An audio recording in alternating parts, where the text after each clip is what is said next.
Hello and welcome to Body of Knowledge, where we believe that the body helps make, create, access knowledge. Okay, what does that mean? I don't know. That's what we're here to figure out. That's what we're trying to figure out. Okay. I'm feeling punchy today. And this video is about absolutely nothing. It is a check-in. I reached a necessary check-in point for a few reasons. First of all, I am tentatively accepting, hoping that I have recovered from my winter burnout. I haven't had a headache, a debilitating headache in a while, so that's very exciting. So that's a reason that it's a check-in point. It's like, okay, I have more capacity once again. I can do more, I can think more, I can feel more. But also the memory of overdoing it is very fresh, and so I am hesitant to dive right back in because I don't want to trigger another 6-week episode. So that's one reason, a check-in for that. Also checking in. I think people think I'm lying when I say I'm a perfectionist because I can be like lazy and messy and sloppy and all of these things. But I think it's because of how perfectionism manifests for me. And it manifests as paralysis, and I'm struggling with that a little bit right now. A couple of weeks ago in directed seminar, we were talking about the rubric that we've been given of how our comprehensive exams will be assessed. And a couple of people were saying how helpful it was because they knew what they needed to work on. I found it to be the opposite. I was like, oh my gosh, okay, here's the box that I have to perfectly fit into, and maybe I don't want to fit in that box, but I have to because I am a perfectionist. And so working against that that self-induced prison, that self-induced paralysis is a struggle for me, and it's been a struggle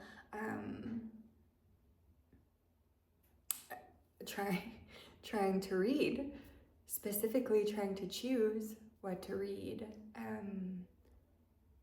and it's just such a capitalist productivity mindset, and try as I might, it's so hard to get out of. And I'm just like going around in circles trying to figure out what it is that I should read, because it has to be like the perfect thing, which it doesn't. I don't know where that idea came from, but I have it, and so it's been a struggle, and I've spent more time trying to figure out what to read than I have actually reading. So finally what I did was I just went with something, and it wasn't something that I did the how to read a book steps for, the pre-reading and all of that. I did it more intuitively this time, and just kind of went to my books, which I have many, and I was like, which one is calling to me? And it happens to be Exercised. Why something we never evolved to do is healthy and rewarding. And it's I haven't gotten very far into it so far, but this one I as one does. As soon as I decided to really focus my PhD on the body, I celebrated by going to used bookstores. And one of the used bookstores in town, they didn't have many books on the body, but they had this one, and so I picked it up. And so it was like one of those things. It's like, it's not, it wasn't recommended. It was more of a synchronistic picking up. I did do a little bit of pre-reading, and the author, he teaches at Harvard. He's gone around the world doing anthropological studies. And so I was like, okay, he is legitimate, so I'm gonna read it. So, I'm gonna just hope and trust that, you know, I'm following a breadcrumb and not try to overthink it too very much, which is really, really hard to do. What else? That was the big one, the comps, trying to figure out what to read. Trying to think about what does it look like to do scholarship in my own way.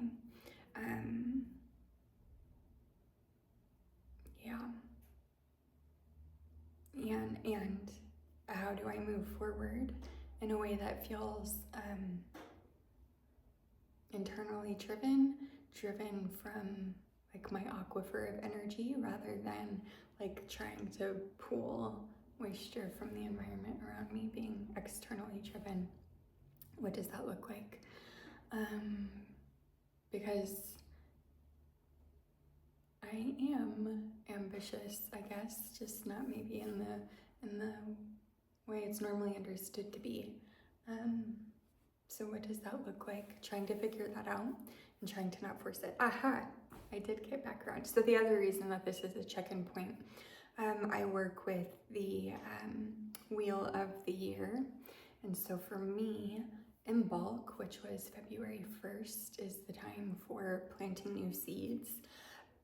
But I am also working with my own menstrual cycles, which it landed mid-cycle, TMI, but it's important to me and to how I live. So I decided to kind of defer the seed planting, the intention setting, until my next cycle began, and it did. Sorry, TMI again. In this time, I felt like ready to settle in and to do a little retrospective and future planning. And I thought about what my intention had been for the last solar cycle, the last Wheel of the Year, and how I failed miserably at it, how it was a very externally driven goal, and I did not succeed at it, primarily because of school and being unwell. And so my first instinct was to draft up another kind of externally driven goal, something that, it was like an iteration of the same one, but smaller. I was thinking, what I've been really wanting to do for a while is to turn my master's thesis into a course so that I can actually share all of this information that I found, and so that it can be helpful to other people. So at first I was thinking, okay, well, maybe my big goal, like, I don't want it to be around the dissertation, because like my life isn't being a PhD student. Like, in a lot of ways it is, but I think that's the mistake that I fell into with undergrad, was like, okay, I have a goal of finishing this degree, and when that ended, it was like, I had no idea what to do with my life because I had reached that goal. So I don't want to have it be such like a goal-driven, outcome-driven directive. I need it to be something more self-replenishing. So that's why I was thinking, okay, well, instead of focusing on finishing this degree, I can focus on building up this body of work.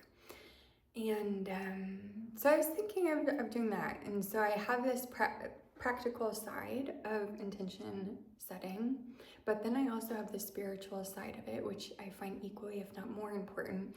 I would say more important because it's an actual opportunity to tap in and check in with my higher self. And by that, I mean that very psychically, very spiritually. I have a practice, a channeling practice, where I settle into my body and then I move into an imaginal realm where I can literally have conversations with my higher self. And I have found it incredibly helpful for setting embodied intentions that actually feel good. And so before I did this, I pulled some tarot cards, and I still have them out, so let me just grab them. Okay, so I pulled some tarot cards, just like, what do you have to say to me? Like, what should I consider? What should I know about setting my intentions?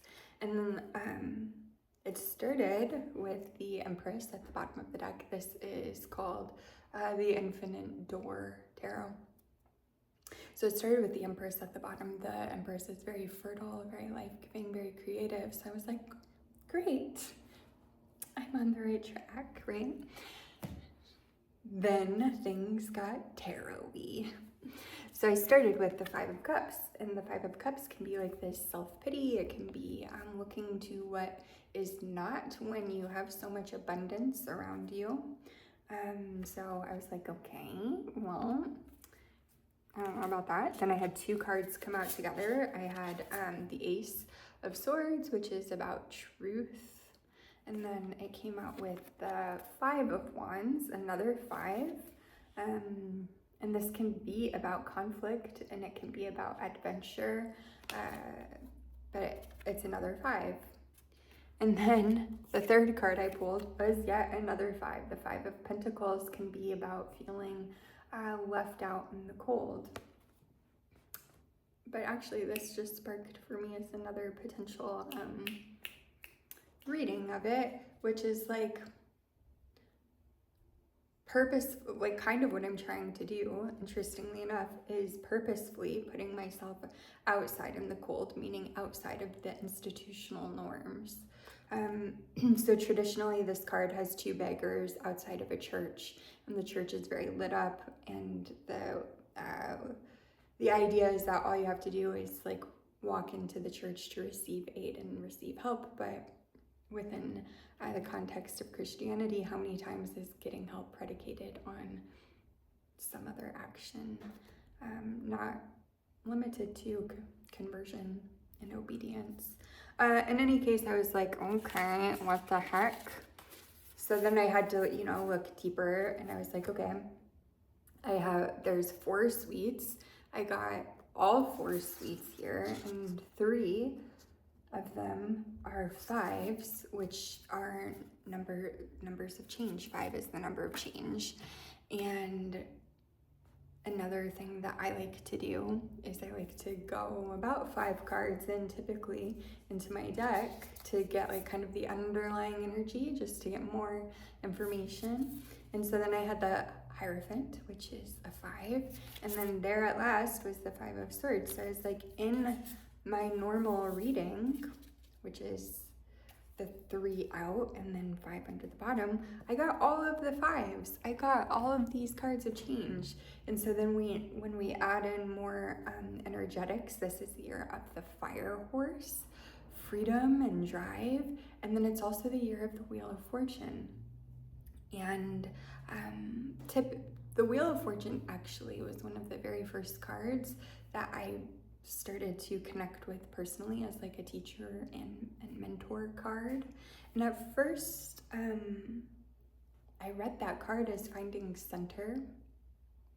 And then as I'm doing more somatic work and realizing that what I want is actually not perfect inner peace or a perfectly calm nervous system, but actually the flexibility to move from center, from internally focused to exterior affecting and being affected by the world. Like it's not stillness that I'm after, but actually the ability to flow smoothly from one state to the other, and to choose where I am. Am I at the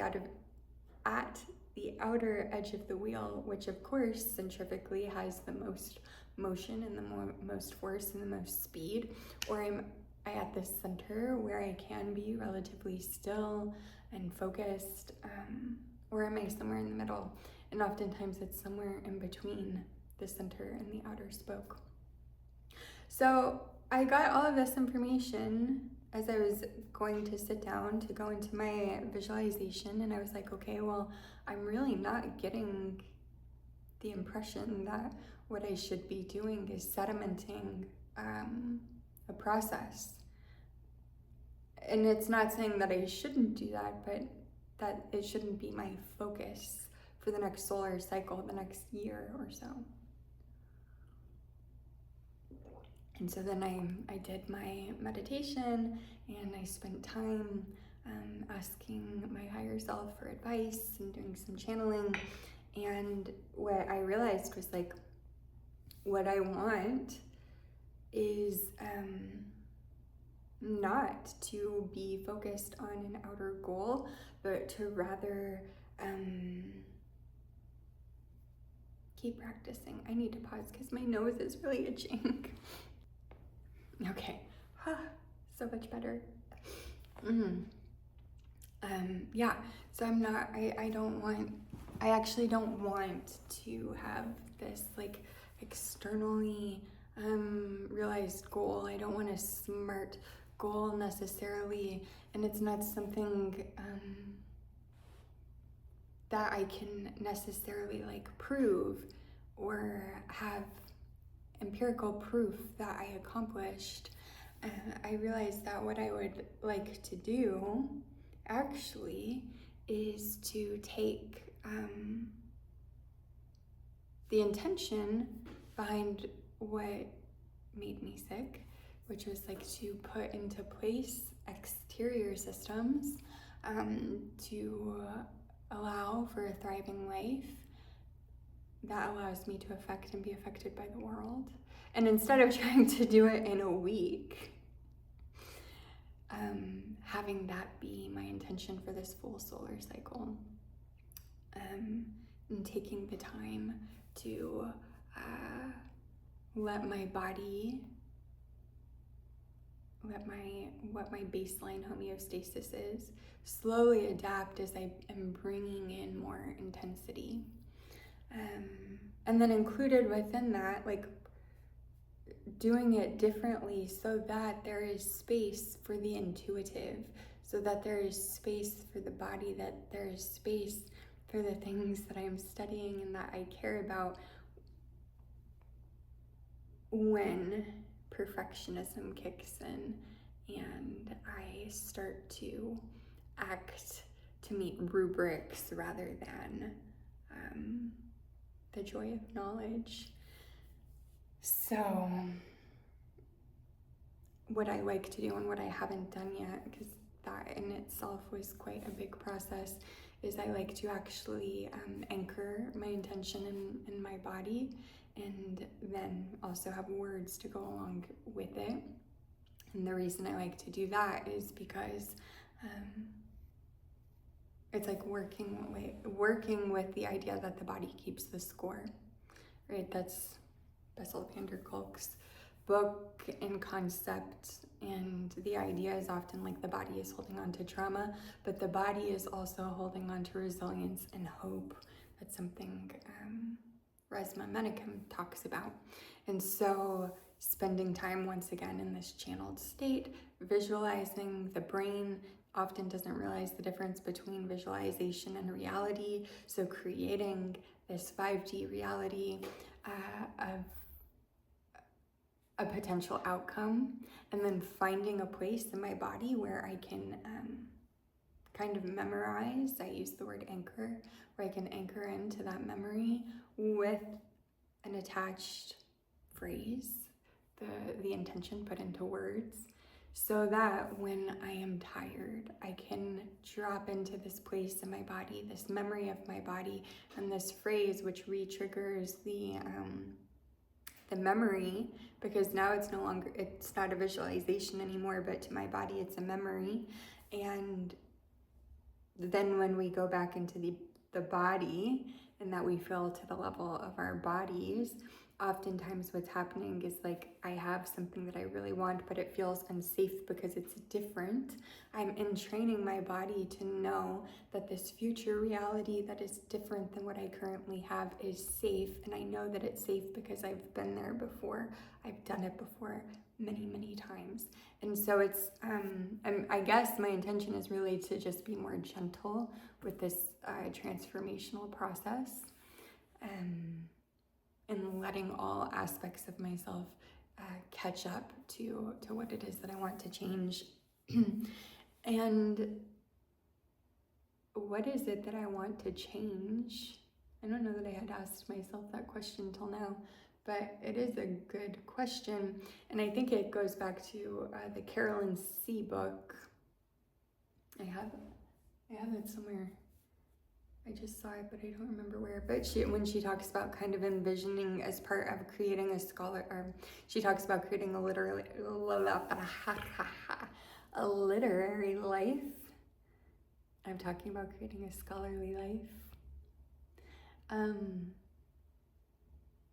What kind of scholar do I want to be?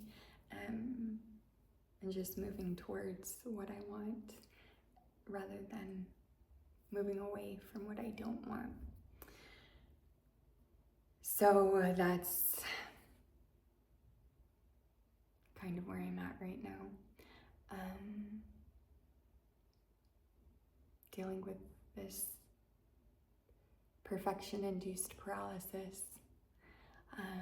trying to make small moves just to have the movement going, and thinking about who I want to be, and then acting in accordance. And then just in the meantime, right, all of the reading. Part of why I'm feeling better, I think, is because last week was my department intensive, and so normally I would have been in San Francisco to be in person with my cohort, and I just couldn't do it. I wasn't feeling well enough for it, and so I didn't have any class or readings for anthropology for that week or this week. They give everyone the next week off because it was an intensive, and to give people time to recover. And so I had two relatively calm weeks that helped a lot. And next week, what is today? Thursday. Next week classes start back up again. So back to the readings.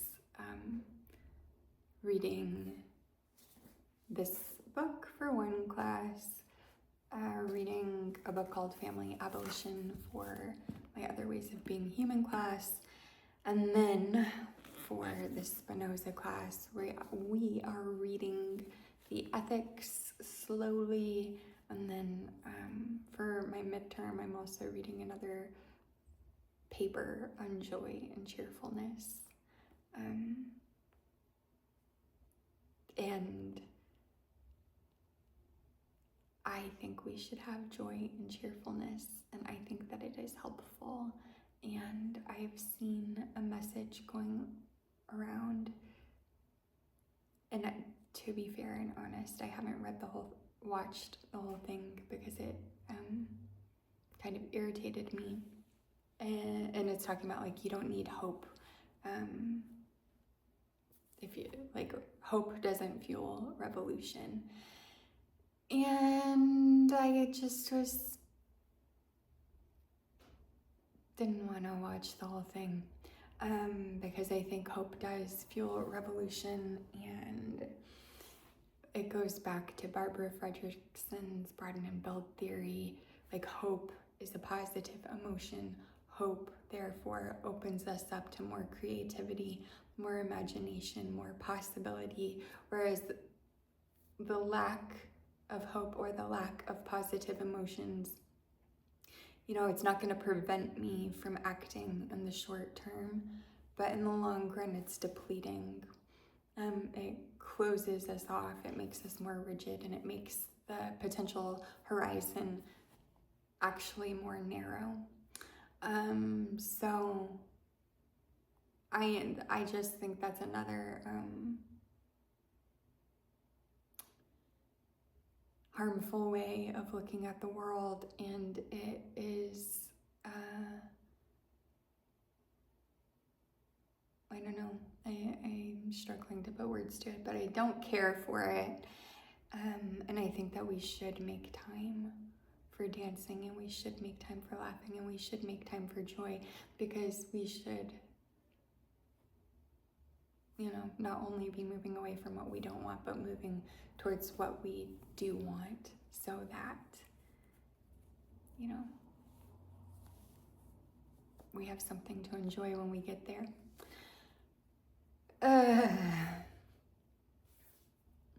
Yeah, that's it, I guess, for today. We'll see how it goes, and it's just going to be like a gentle, hopefully a gentle process.